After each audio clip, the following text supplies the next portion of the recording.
What's up, guys? It's Bumpkins. Today is Wednesday, May 25th. Wednesday means New Comic Book Day. New Comic Book Day means New Comic Book Call video. As always, went down to Infinity Flux here in Chattanooga, Tennessee for another big old stack of books and a whole bunch of really cool extra goodies as well. It was a big week for comics. It was a really cool week for extra goodies as well, so we'll take a look at all of it. Real quick, guys, if you need a comic shop, if you have one, need a better one, or you don't have one at all, and you'd like to find one, and you're in the US, reach out to Infinity Flux. They will be linked in the description below. You can start a pull list with them. If you have enough titles on your pull list, they can ship those out to you every so often. Just reach out to them, let them know what you're looking for, and they can probably help you out. But let's go ahead and get started because there are a lot of books to look through, starting with Marvel, starting with Amazing Spider-Man #2. So this is the second issue of the new Spider-Man series. And it's okay. It's not my favorite so far. There was a lot of questions that were raised in issue #1 from last month. None of those questions were answered or even addressed in this issue. This issue just was basically a battle between Spider-Man and Tombstone, and it didn't really feel like it had a lot of weight to it. I guess there's a gang war between Tombstone and the Rose, but I don't really know why or what they're arguing about. Also weird in this was, Norman Osborn has been a thorn in Peter's side since the 70s, right? Responsible for the death of Gwen Stacy. He's messed with him so many times throughout the course of his life. And in this issue, Peter literally babysits Norman's grandkids for him. It was weird. I don't know. I just can't imagine wanting to have anything to do with the person who was responsible for the death of my first love. I don't know. It's weird. So I'm not loving this so far. It was weird that this didn't address those big questions from the first issue. It's almost like I feel like that's why people are really interested in this series right now, and they want to get answers to those questions or at least more clues. This just didn't have any of that. This felt like watching an action movie that had no music to amplify it up. This was just like very plain vanilla. I hate to say that because I love Spider-Man. I'll never not buy a Spider-Man book, but I really hope this one gets better. Next up, one that I really did enjoy, though, is Devil's Reign Omega. So this serves as a bridge connecting the end of Devil's Reign to what will be the new Daredevil series, written by Chip Zdarsky, art by Marco Cicchetto, the same team from the last series. I don't know why they can't just keep going. That one's coming out in June, and this serves as the bridge between those two things, and it does a great job sort of putting a nice little bow on Devil's Reign and getting us ready, sort of planting the seeds, setting the stage for what's to come in the new Daredevil series. And I am super excited about it. It sounds like it's going to be really, really cool. This also gets us ready. So this has 3 different stories in it. This also gets us ready for the new Thunderbolts book that's coming out. I think that's also in June. New Thunderbolts team led by Hawkeye, I think, America Chavez, I think Monica Rambeau, the new Power Man, and I can't remember some of the other characters. But this sets the stage for that, trying to get it. It's a primer for us. And then the third story was just Luke Cage learning or starting his career as mayor, I guess is the best way to say it. And that one was fine too, but the first 2 stories in this are really fun. So if you read the Devil's Reign the storyline, I highly recommend this one because it wraps it up very well. Another one that was really, really fun, which is like, this was just dumb comic book fun in the best way possible. Hulk #7. So this is continuing the Banner of War storyline that's crossing over between Hulk and Thor right now. And this, like I said, just massive comic book fun. Tony Stark comes in piloting not just a suit of Iron Man armor, but a big celestial mech that he built, a celestial Hulkbuster, I think he calls it, and it doesn't go the way he planned, and there's still more Thor Hulk stuff, and then the way that it ended is just a bonkers crazy. It's all crazy nonsensical stuff, but again, in the best way possible, just dumb fun. This is a really fun story. Up next, we have Moon Knight #11, the Skrull variant. I like these Skrull variants. This continues to be a good book. This is just continuing on the story that we've been on. We get some cool Moon Knight versus Jigsaw action here. They are about Moon Knight and Tigra are about to enter into a big battle with Zodiac and all of the killers that he's brought in. It's just really cool. The artwork continues to be great. It's just so weird because I just finished reading over the course of the last month or so. I just finished, I read the entire Jeff Lemire run of Moon Knight, and also the Moon Knight Legacy, the run that took place right after that. I've got the trades right over there somewhere. I just finished reading both of those, and those two books were wildly different in tone from each other, and then this one is different in tone from those two. So it's just so weird, and also but interesting having so many different books about the same character that are so wildly different. But this one is really, really good. So if you want to read Moon Knight, you should definitely be reading this series right now. And then last one from Marvel is Spider-Man 2099 Exodus #1. This has got what should be the foil frame to match up with Spider-Man 2099 #1. The Exodus issue that came out that had the gold frame, it wasn't foil either. So, Marvel, you should be doing better. This one introduced, I guess, Winter Soldier 2099. And really, the entire issue was all about her. It was fine, I guess. I could take her or leave her. She didn't really, do a lot for me. But she did... I didn't really understand her purpose either. I had to think about it until the issue, at the end of the issue. And I finally sort of realized what her purpose was in the overall story that this thing is telling. I don't know if she'll have a large role in the story going forward, but she did help Spider-Man accomplish what I guess you consider like the first phase of his plan to stop Norman Osborn from doing whatever he's going to do. So this was fine. I didn't love it, but it wasn't super bad either, and I'm still interested to see where the rest of the story goes. It was a really good week for DC. We've got Action Comics number 1043, again, still just continuing the Warworld storyline. This issue, admittedly, was not my favorite issue of that storyline. There wasn't a whole lot that happened in this. It was a lot of dialogue. There was a little bit of action here and there, but I guess it's setting up maybe the big final act of the storyline. I'm not really sure where we're at. I don't know how long it's going to go on. It's a fun story, don't get me wrong, and I'm fine with it continuing.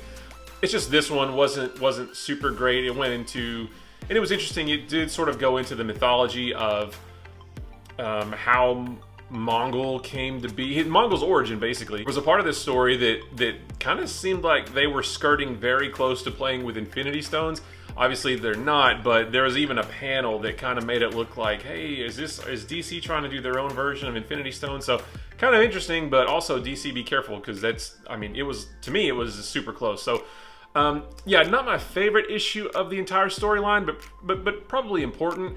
And once we see it, I feel like this was setting up, like I said, setting up the third act of the story, getting Superman to a place, or the place that he needs to be to win out against Mongol. I don't know how much longer it's going to last, but I am definitely along for the ride.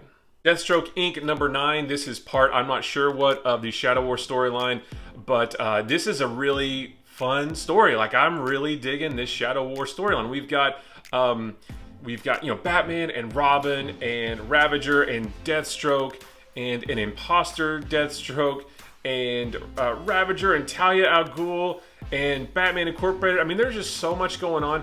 This is kind of, it's not as far out there as what I mentioned about the Hulk, but this also just kind of feels like just dumb comic book fun in a good way. You just have this fun story that's crossing over between several different titles. And it's an interesting story. I want to know where it goes. We are getting near the end, so things are starting to get revealed. And yeah, it's just, this is going to make, and this is how I think about it, this is going to make a fantastic trade paperback or hardcover. Whenever that comes out, if you haven't been reading this, but you're interested in reading it, definitely get it that way. It's going to be really good. Next is Detective Comics number 1060. So this is interesting as well. So this is the second part of the new story arc they're telling, involving Riddler, but I don't really know how yet. But the crux of the storyline is that there are these people, just regular, ordinary, everyday people who don't have criminal records. They're not villains or anything like that, but they're committing these heinous acts of crime and then freely admitting to it not trying to, get off the hook for it, admitting to everything, not wanting lawyers or anything, just willing to go straight to jail.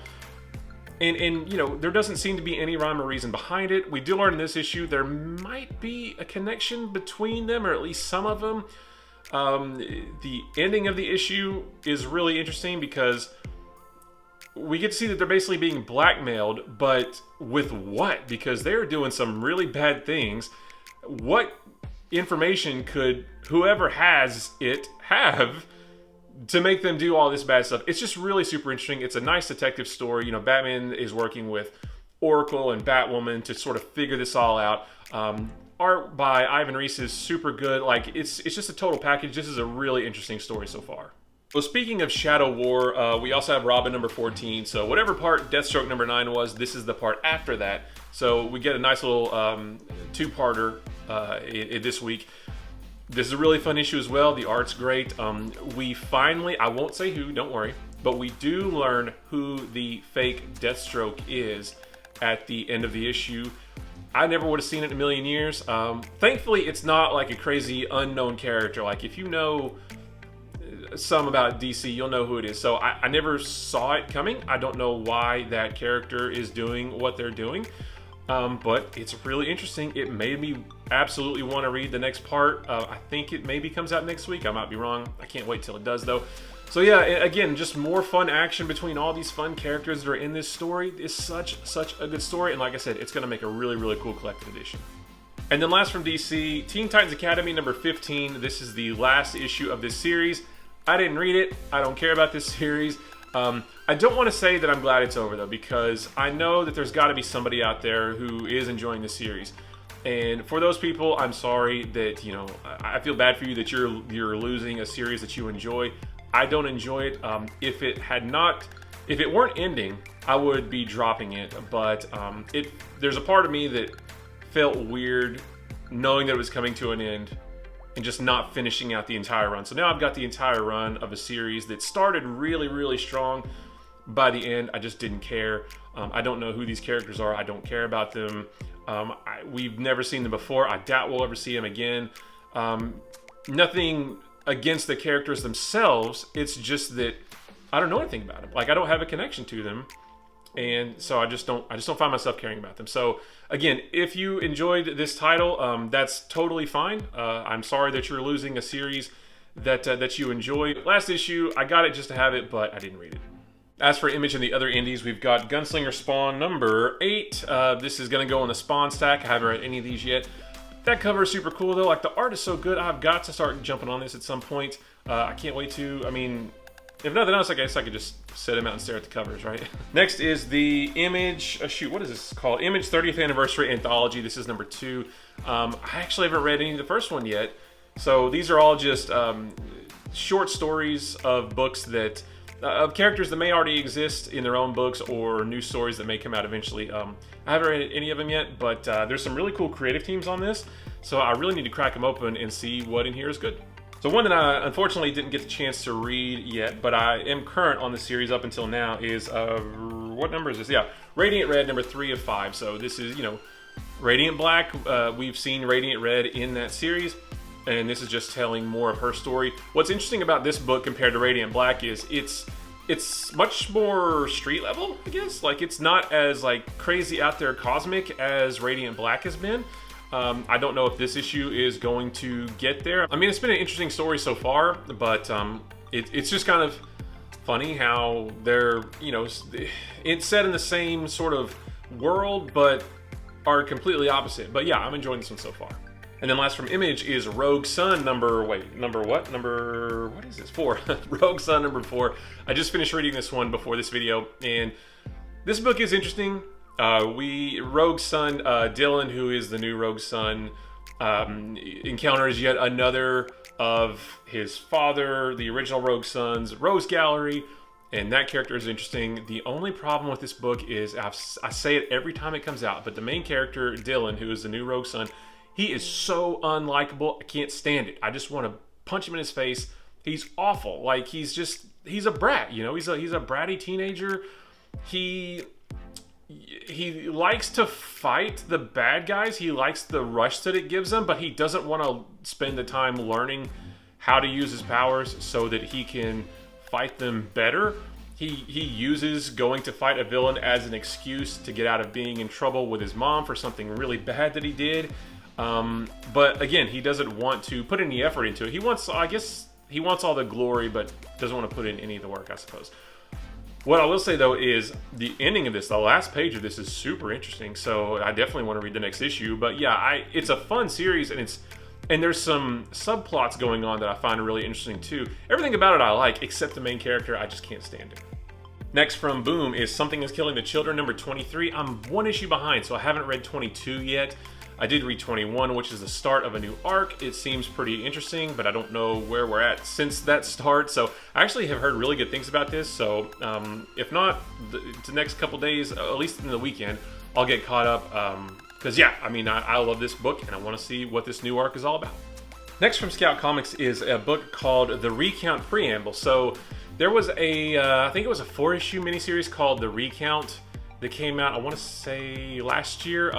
I got the trade down here, and I did read it a few months back, and it was really interesting. It's about the president in the book. I want to be careful. It's always feel weird talking about this kind of stuff. In the book, within this context of this story, the president of the United States was assassinated, and so obviously the vice president was going to take over that spot. But there was this big cult-like group of people called the Masses, who vowed to take out anybody who supported the president who was assassinated. And there was a Secret Service agent that had to protect the vice president. And there was just a whole bunch of stuff going on. It was a really interesting series. I thought the ending was really weak. But up until that point, I found it interesting. So I believe this is like a prequel to that. Maybe it talks, I can't quite remember. I think maybe it talks about how that group called the Masses sort of came to be. I'm not really sure. But I liked that story for the most part, except for the end, so I definitely wanted to check this out. I think it's just a one-shot. I don't think it's a series. I might be wrong about that too. But I liked that other series for the most part, so I wanted to try this one out.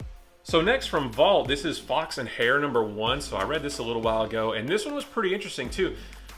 It feels very cyberpunk. I think it does take place in the future, although there's a part where it says 25 years ago, and then it says today.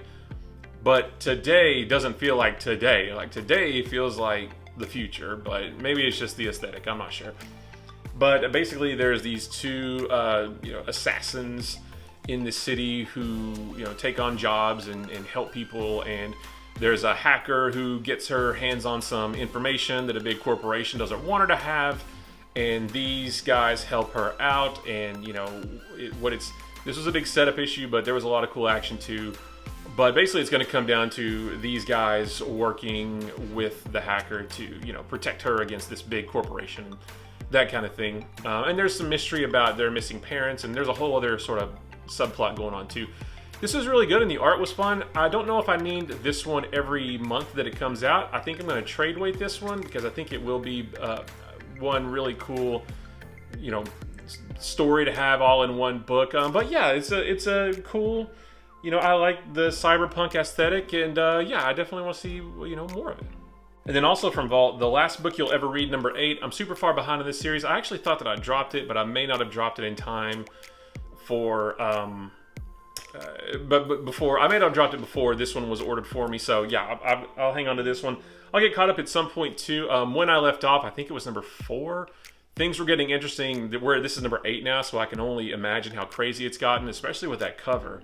But yeah, at least up to issue 4 where I had read, it was really interesting. And so yeah, I need to get caught up and see if it stays on that road. And then the last one is from Aftershock. This is a one-shot. They do a lot of these oversized one-shots, which are really interesting. This one is called Spectro. And I haven't read this one yet, unfortunately, but this is basically 4 different shorter stories. I don't know if they ultimately relate to each other or not. But what's really cool is they actually give you a synopsis on the back of the 4 of them. So you get, one of them is, what are the consequences of excommunicating a member of the 9 planets? What is discovered when an explorer travels to Mars to ascend to the tallest mountain in the solar system? So yeah, just 4 short stories. Again, I don't know if they end up being related or not, But I just thought that it sounded cool. I like these big oversized Aftershock books, and the stories that are contained in this one sounded really cool. But the fun definitely doesn't stop there. I got some really cool extra goodies today, and a couple that I'm about to show you I wasn't even looking for. I was just standing next to the box they were in and started just sort of, you know, thumbing through them, and I was like, wait a minute, these look really cool. So the first one is a book called JLA Heaven's Ladder. Now, this is one of the big, like, oversized magazine editions. So to put it in perspective, this is the Spectro book, so you can see how much bigger that is there. And then this is a regular size comic. So yeah, this book is huge. I've never heard of this book before, JLA Heaven's Ladder, but it's written by Mark Waid with art by Brian Hitch. I don't really love Brian Hitch's artwork, but I love Mark Waid. Mark Waid writing Superman or anything DC.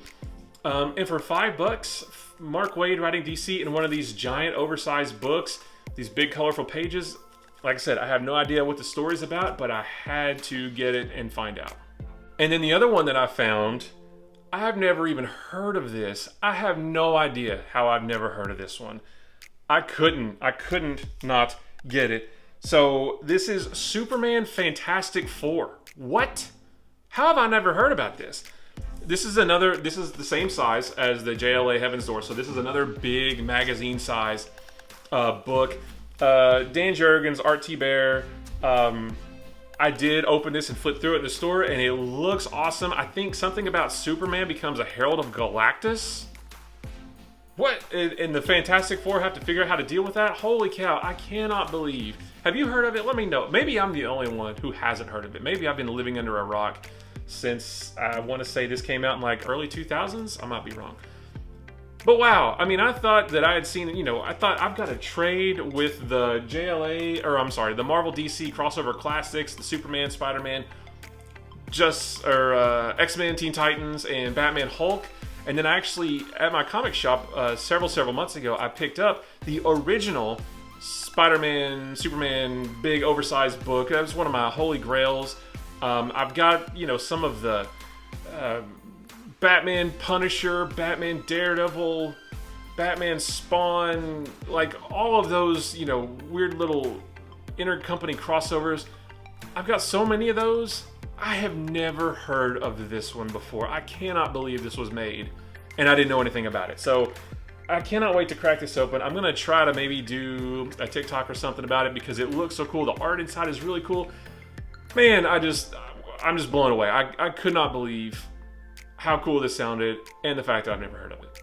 But there's more. I got some really cool collected editions today as well. One that I am super excited about is Eat the Rich. So this is the trade paperback. This is from Boom Studios. This collects the entire, I think it was 5 issues. I'm not real sure. However many issues there were in this series, this collects them all. So I got the first issue when it came out and thought it was fantastic. Like, I loved it. I really wanted to get more and keep reading it, but that was right at the time that I decided I need to, you know, I don't need all these books every week, every month. I can wait for trades. So as much as it killed me to do it, I didn't pre-order any more of this series, and I decided to wait for the trade, and it's finally here today. I can't wait. If you don't know, it's been so long since I've read the first issue. There's a woman, she's engaged to a guy who comes from a very affluent family. They go to this really ritzy place, almost like the Hamptons, I guess.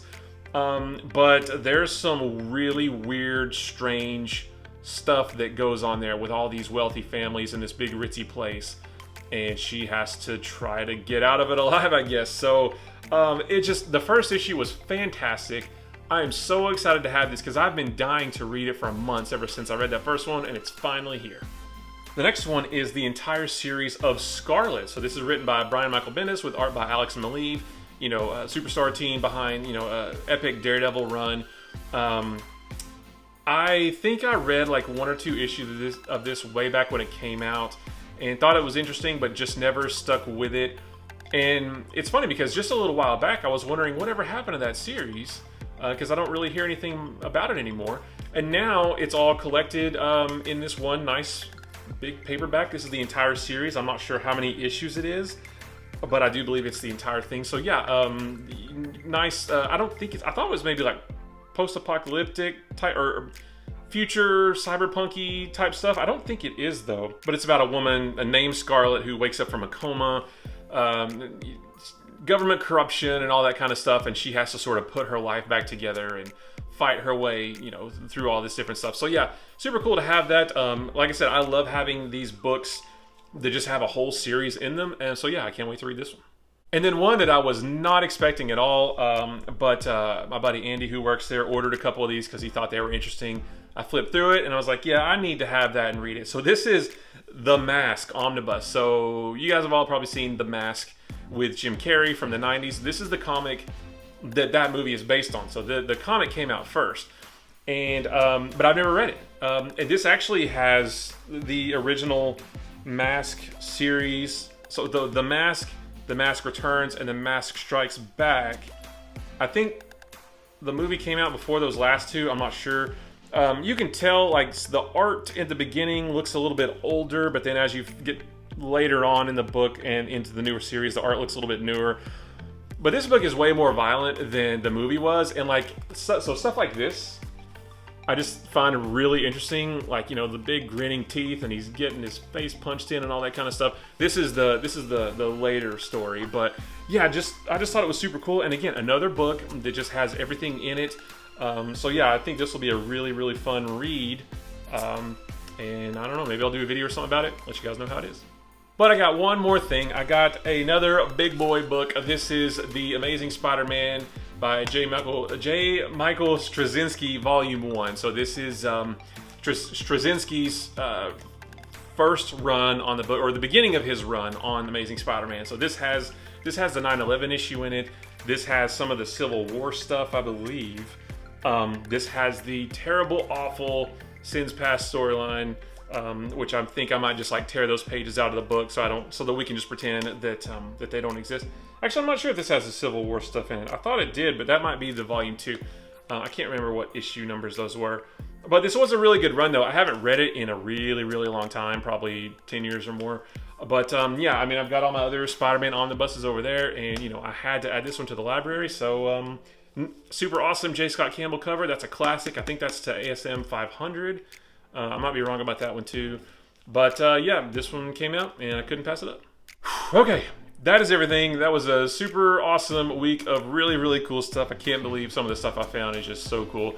Guys, I appreciate you watching. If you like this video or any of the other videos on my channel, maybe consider hitting the subscribe button. If you like this video, give it a thumbs up. If you didn't like this video, give it a sarcastic thumbs up. And if nothing else, let me know what you picked up this week. If you got a whole bunch of extra goodies, was it a big week for you, small week for you? Just whatever you have, let me know. I love comic books. I could talk about them with a room full of people or just to a camera. Guys, don't forget, comic books are supposed to be fun. They are just another fun form of storytelling, fun stories, fun art. The vast majority of them are fictional. It's all made up. None of it's real. It's just fun. So there's so much stuff to look through. It's super easy to just look through everything, find the things that interest you, and then the things that don't interest you, just simply ignore them and let everybody else enjoy that stuff. Also, don't forget that it does not matter how much you buy each week or each month. What makes a great comic book haul is that the stuff that you get gets you really excited. I am super excited for that Superman Fantastic Four thing. I mean, I can't wait. So as long as what you get means something to you, whether it's 1 book, 10 books, 100 books, that's what makes a great comic book haul. So guys, I appreciate you watching, and I will see you in the next one. Bye-bye.